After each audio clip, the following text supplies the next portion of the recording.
So more stuff, like another pass from the split squat position, right? Our opponent is supine flat on their back, and we're looking to, we're kind of leaning in with that same kind of pressure that we're using the J-drag or Rao drag. But a lot of times it can be kind of hard to clear that frame for whatever reason. Sometimes people will frame with more of their elbow and less of their hand. And if you notice, like over time, your training partners, as you do these the Rao drag, they'll kind of play with less of a strong frame with their hand and maybe more of a strong frame with their elbow. But with that being said, if we have an opponent that's maybe we're just having a little bit more trouble clearing that arm with that drag, we can approach them a couple of different ways. But from here, a lot of times, same thing where I have my head over my opponent's head and I'm pressuring in, and then they're going to insert that frame on my chest like so. Let's rotate a little bit. So I have my head over my opponent's head and they have this frame inserted. Sometimes it can be hard for me to clear the arm for whatever reason.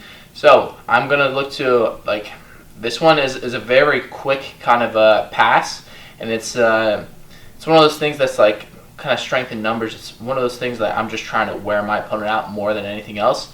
A lot of times it is hard to secure the pass, but it's still a good threat and forces our opponent to just stay pretty much like on their toes. With that being said, I'm resting my hand by my opponent's shoulder pretty much for all the passes that I'm looking for, especially because whenever I'm passing that arm by, I immediately have a strong underhook like so. But like I said, with this one, we're not able to clear the arm by for whatever reason. So instead, I'm going to look to insert my elbow across, almost like headed towards my opponent's head, and then I'm going to look to kind of just turn this into like a shallow underhook, almost just trying to like keep as close as possible with this arm, and then I'm going to look to jump over to the north-south position. When I'm jumping, I'm trying to move around this knee shield as best as possible, right? This is why, like, relates to the same stuff when we're going over the Rao drag as opposed to going over the J drag, right? I do the J drag because I have issues with this knee shield, right? We want to have that space, that distance, and we can kind of control that space and distance with this underhook. Now, it's not as stable as it could be with the Rao drag or J drag, but it's still something.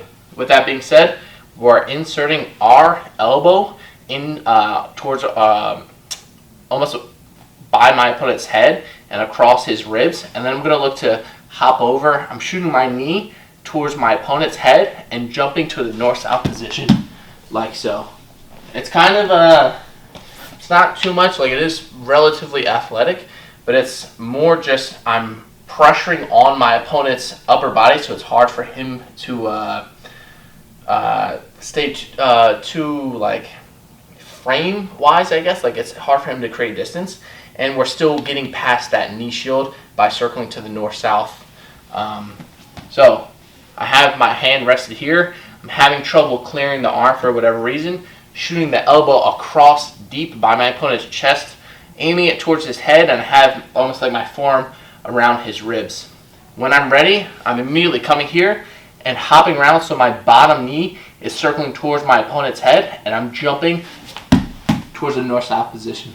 From here, a lot of times, kind of similar to the securing the pass from the high stepping sequences, we're going to look to shoot our hand down towards our opponent's hip, like so, and then sprawl our feet or our hip down towards our opponent's far shoulder, like so.